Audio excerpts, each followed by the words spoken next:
Trust your humans more than your AI.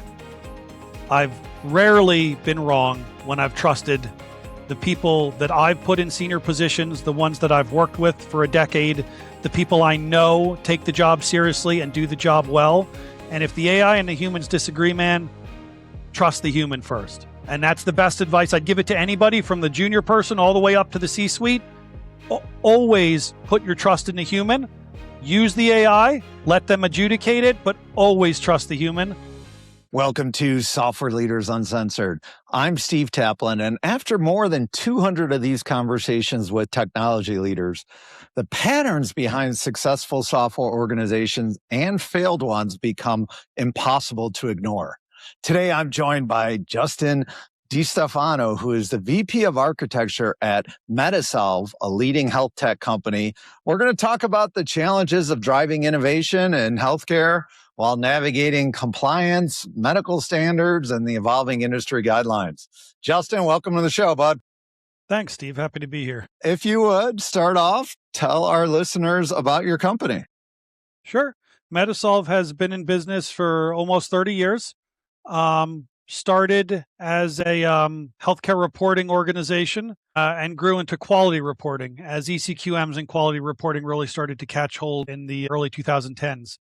Since then, we've started to grow into more of a quality analytics company as we're looking to help people not just with regulatory compliance, but with a good understanding of their data and where they need to improve to offer improved quality and improved outcomes, which is often aligned with the ECQM regulatory space, but quite often different for each customer depending on their patient cohort and the social demographics of the groups that they serve. Recently, we've acquired a company called Lilac, which is giving us some footing in the payer space, HEDIS measures, value-based care, and conversational AI for post-operative or post-inpatient settings. And then another company called Health Elements, which is bringing a lot of AI experience to unstructured note analysis, which is something that's been lagging in the healthcare industry for quite some time. Doctor's notes, nursing notes, and all the free text that's captured. You go to a doctor's office and they record you as you're talking, is often unanalyzed when it comes to the actual ECQM reportings. Gotcha. Now, how long your company is PE owned? How long has it been PE owned? So we were invested in about 5 years ago by Bessemer Venture Partners out on the West Coast. They have a fund they call the Foundry Fund. They consider it to sit somewhere between venture capitalism and private equity. Okay. With the goal of taking established companies that have good revenue and growing them into something that a private equity holding company would like to have. We're about 4 years into a 5-year plan, and it's been going pretty well, honestly. So to answer your question, 4 years under that investment. And these recent 2 acquisitions, are these the first since they came on board, or have there been others? These are the first acquisitions since they came on board. The first few years was really focused on understanding how our software worked, what our clients were looking for, and where the market was going, and working to shore up existing systems and improve existing technological stacks, honestly, to the point that they were far more resilient and far more reliable. And then the end of that goal was to do selected acquisitions intended to grow the market space into adjacent verticals. Gotcha. So you've been with the company over 9 years now. Has your life changed pre-PE owned versus now? Yeah, for sure. Yeah. Pre-PE owned, we were managed by our CEO, Dr. Zahid Butt, and they're very different worlds, being managed by a doctor-led company versus an equity investment. By no means is it worse or better. It's just different. There's a different set of objectives and a different way of being expected to meet them, obviously with a more EBITDA-focused approach from the investment group than we had previously. But overall, the work itself hasn't changed. It's about how we approach the work, how we report it upstream, and honestly, how we decide what we're going to do next. Gotcha. And so tell us about the work model of your company. Are you guys office, hybrid, remote, all the above? We're fully remote. When COVID hit in 2020, we actually were one of the lucky ones. We were at the tail end of a lease, and we decided to allow the office space to go. We've got some virtual, well, they're not virtual offices. We have a few physical spaces in like a shared office environment. We can get together for in-person meetings as needed, but we're fully remote. And honestly, it's gone really well. We were worried up front about any, fallback in output or people not being available. In my experience, the opposite happened. People are more available. They hit the keyboard earlier. They stay later. So it's actually been a great experience for us. Great. Now, you were VP of engineering and now you're VP of architecture. Tell us about that change and that shift. Sure.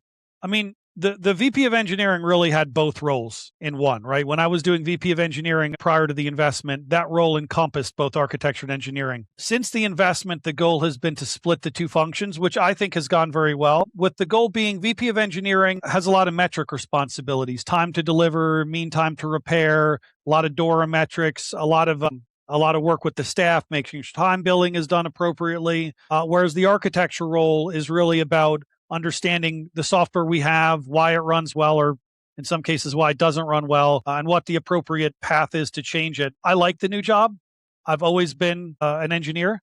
So, getting to really focus on the architecture has been attractive to me. I didn't mind the other work, but, there's a point at which I'm just staring at dashboards and numbers, and I'd prefer to be working on things. So tell us about your product and engineering teams, how many people you have, where they're located.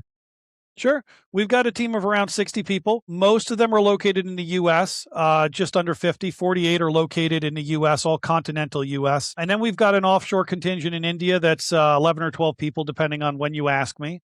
And they work an off-shift schedule, obviously, which gives us a bit of a 24/7 development cycle. It works pretty well. I mean, it's got its gives and takes. There's times I could really use someone there at 1:00 in the afternoon and they're not.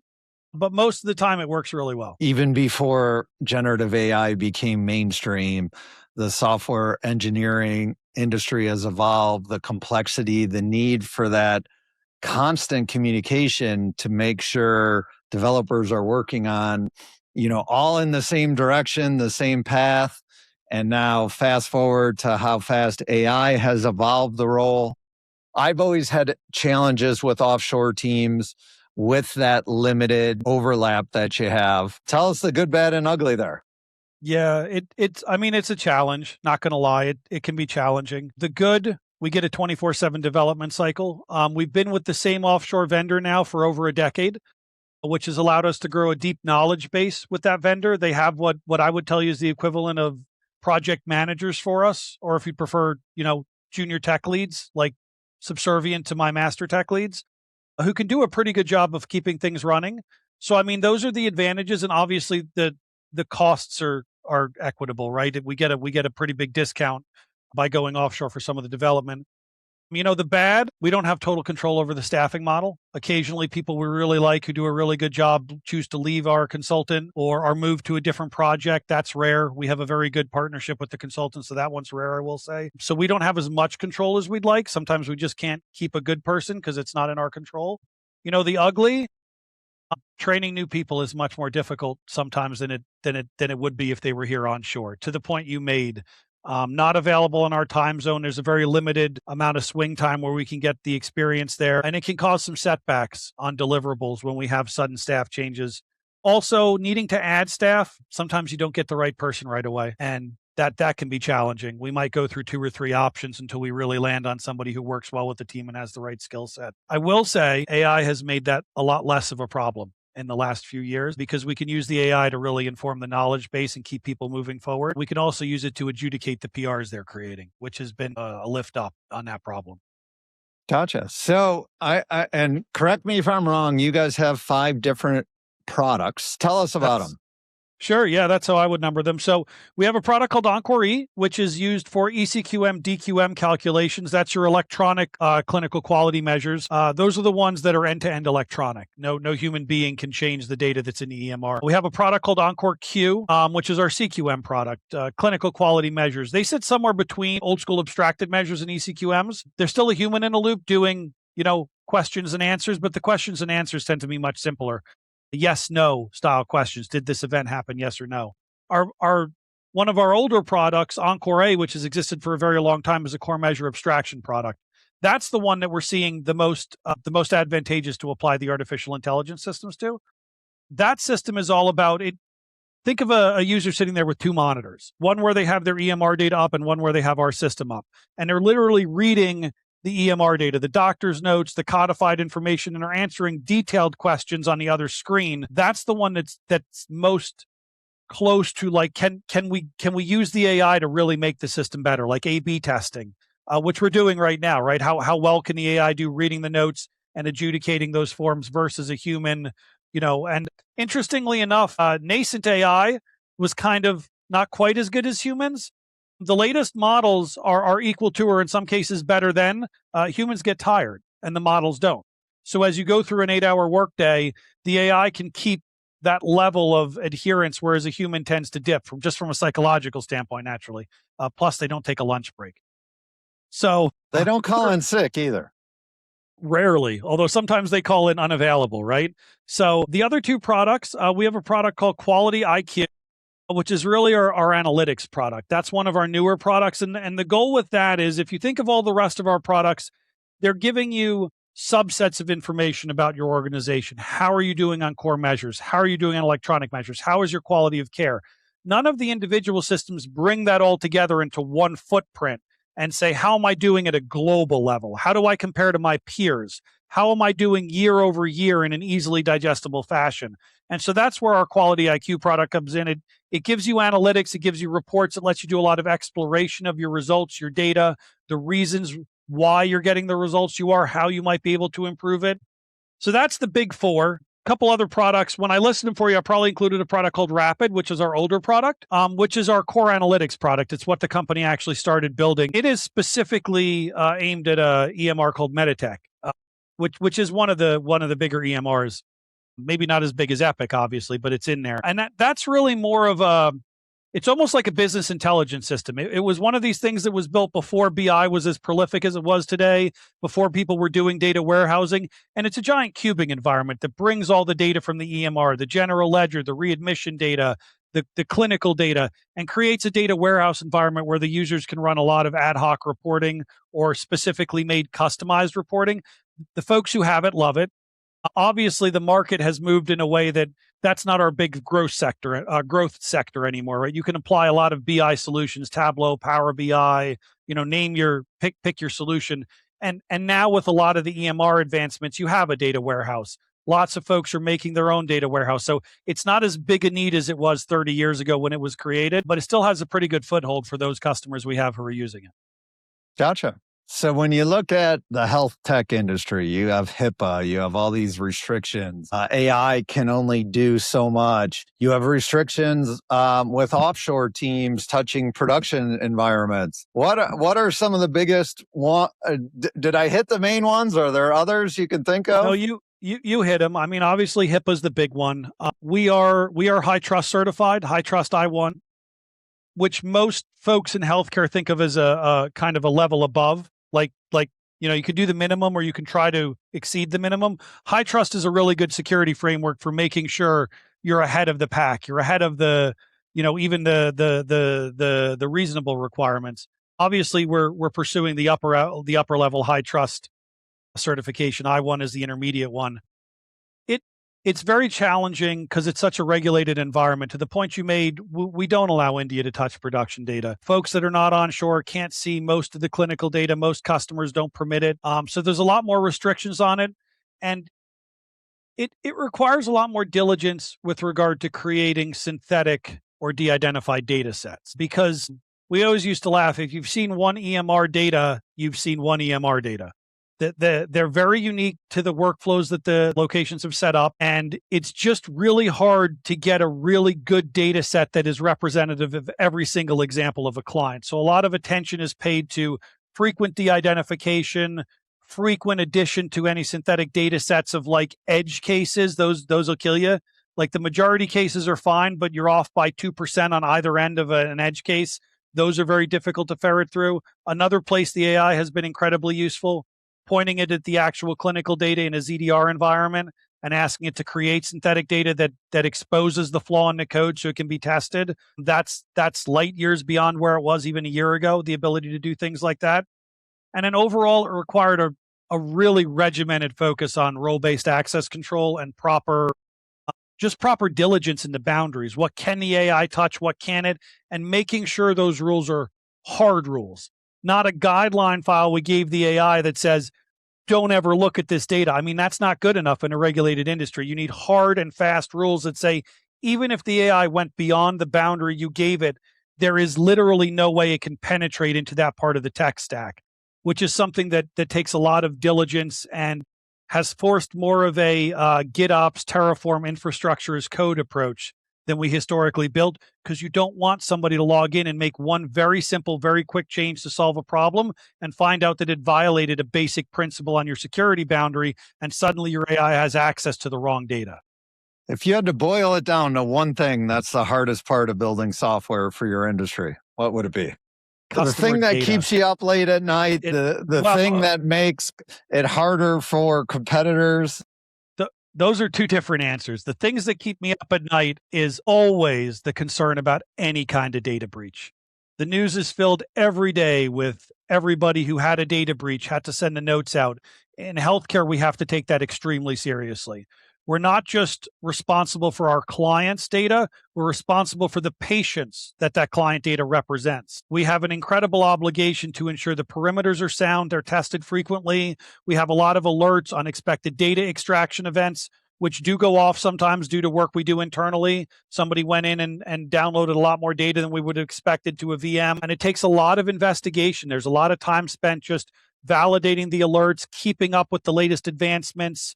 We're a Microsoft Azure shop. They'll drop a new alert. They'll drop a new update. Hey, we found an issue with this system or that system. We've got to stay up to date.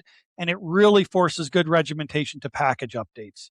So those are the things that keep me up at night. Did malware slip into a package we're using? Did we just take a package update that missed it? And we do a lot of testing. We have a lot of autonomous agents that look for that stuff. That's what keeps me up at night. What's most difficult to do in healthcare? Data is always a challenge. Every client has very unique ways they do their workflows, very unique ways they capture their data, very unique ways it's stored. Many of them don't follow, for valid reasons, not blaming any client, many of them don't follow the best practices of the EMR, which foundationally is what a lot of our stack assumes.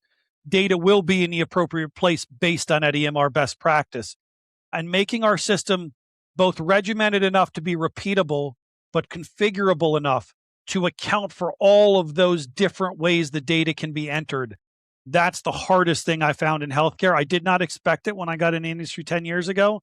I thought I had seen, data, but honestly, healthcare is another beast in and of itself compared to any other data sets I've seen. I've worked with civil engineering, machine learning, government data, crowdsourced data. None of it had the complexity of what I've seen in healthcare. So when you look at your product and engineering teams, what are some things slowing you down right now? And what have you tried and what's worked and not worked? Yeah. Slowing me down, we still have, being very honest, we still have a lot of what I would call legacy code base, kind of the Windows 98 or even DOS phenomenon. And you said your company's been around for over 30 years, so I would certainly expect that. So, and there's a lot of tribal knowledge that we're still working to really get out of people's heads and document it in our Confluence and our knowledge bases. Things going back 20 years. Why has this been done the way it is? Why do we have an external measurement system that doesn't run on a big data platform? Like, why'd we make that decision? Which there are valid reasons for. We wanted portability. We wanted testability. A lot of things that are much easier to do with that type of environment.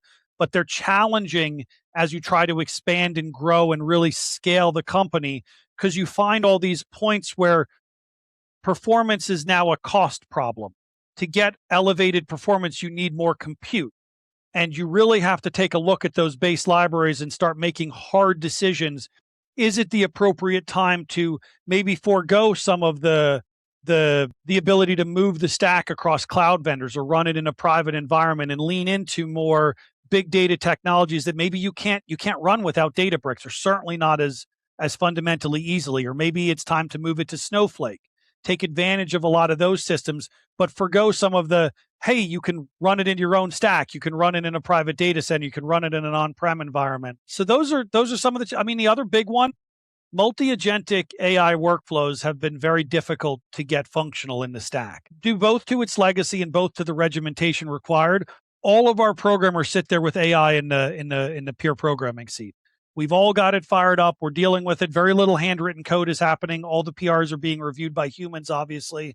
But we haven't got to a point where we're comfortable going straight from ticket through AI to PR. We're seeing a lot more monetary burn than we'd like in that. And the outputs aren't as clean as we would like, which on analysis is really a function of both how the stack is set up and how regimented the documentation is about what the definition of done is. And for humans, it's more than adequate. People know what they're doing after a few months of training. They've got it.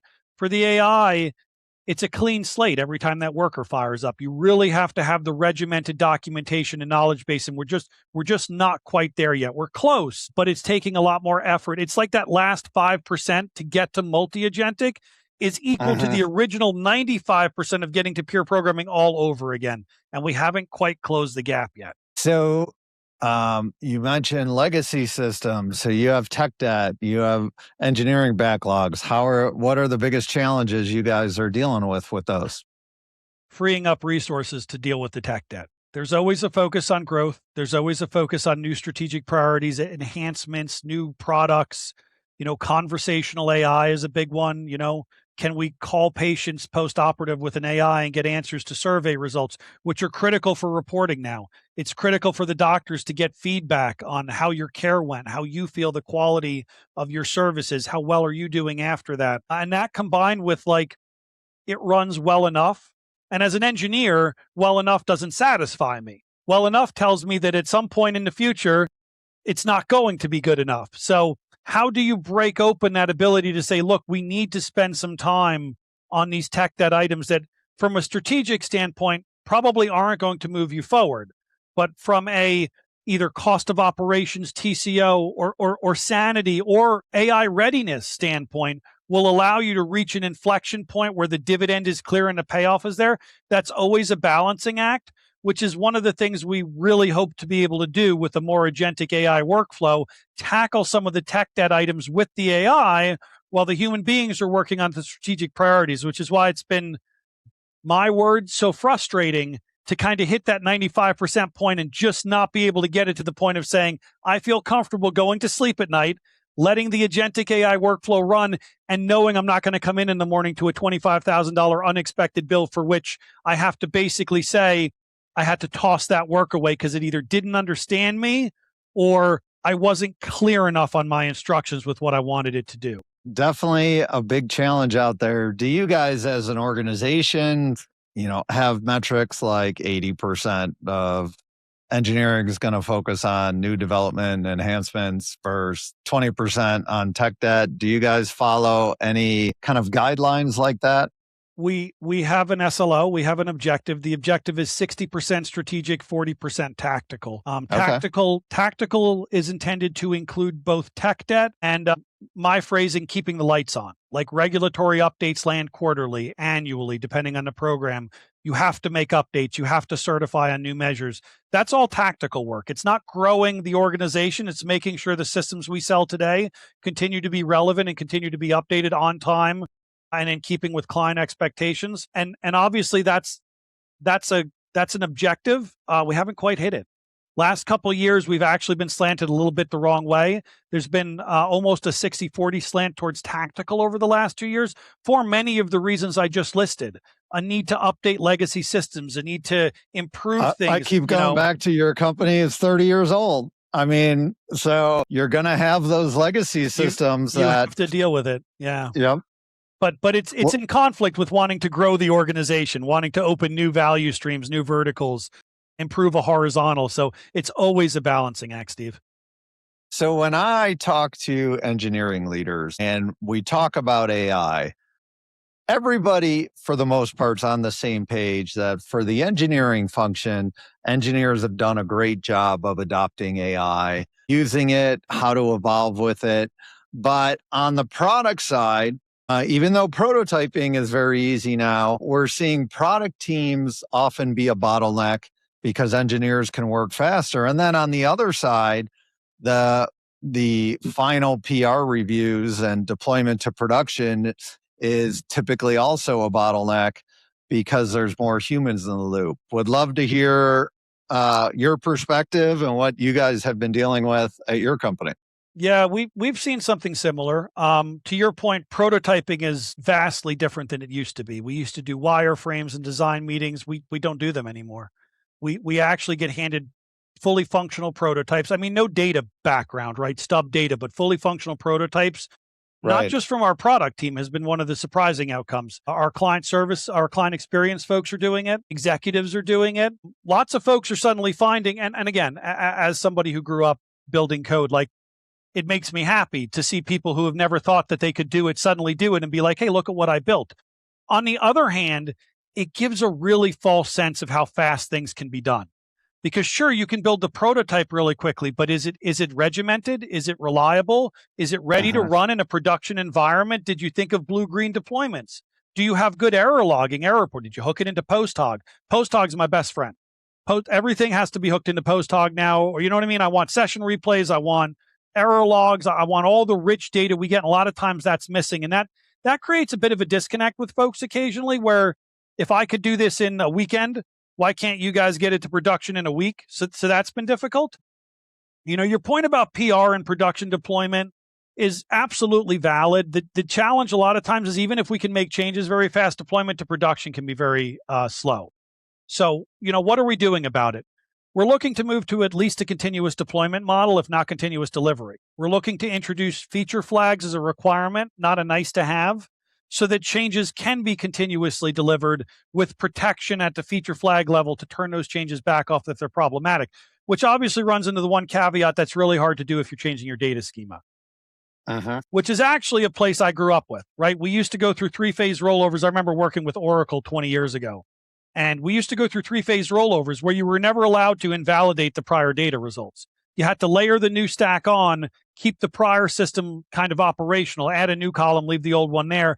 Then, you know, phase 2, switch over to the new column. Phase 3, you can drop the old column. We've actually had to go back to that to get the continuous delivery to keep pace with the AI, which are just instructions we've given the data team on a different way to look at things. Don't expect to go through a 2-week unit test, integration test, regression test loop anymore. Make sure the code you deliver runs identically the way it did, but the new features are there alongside, and we can turn that on and off in production with very little risk to the client install base. Little scary, if I'm being honest. It's not the way we're used to doing work, and we're not quite there yet. We haven't given the green light on client-facing systems to go continuous delivery yet, but that's the path we're working to really remove that PR review. Because if you can, the PR reviews are a problem, but if after a PR review is done, we can get the code to production very quickly, that's a lot less of a hill to climb than, hey, the AI landed 30 PRs on you and I need 2 weeks to review them all and do a giant integration test and get it to prod. The other point you raised, product team bottleneck,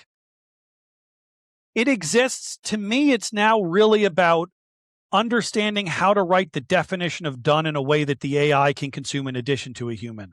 The AI doesn't have the ability to come back and ask you questions midstream when it's running at 2 a.m. in the morning. So it's just really been a lot of engineering and product teams working together to understand what works well, what were we doing before, and how do we adapt to the new world.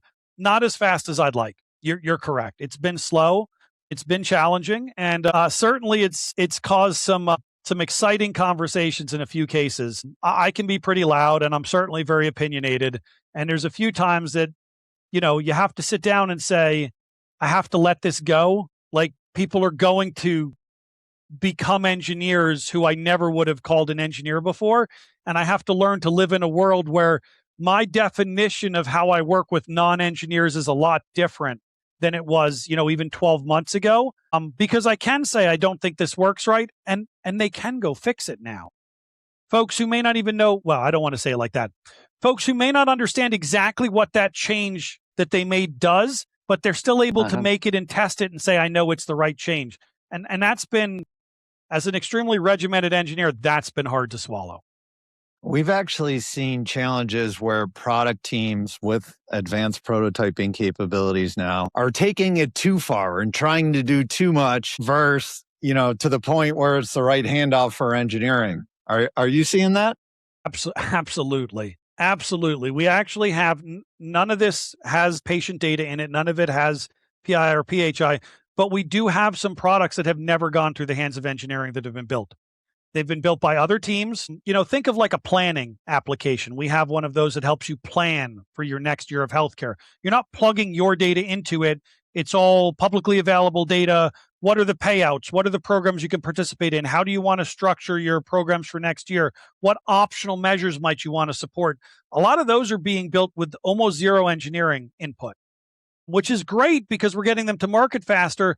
But when you hit a wall, and some of them are silly, Steve, some of them are like, they're using a Supabase on a standard tier and they ran out of data and the whole app stops working. Good enough to let's put it in the knowledge base and make it a part of our kind of offering to all clients, get an offering of like all these tools we build.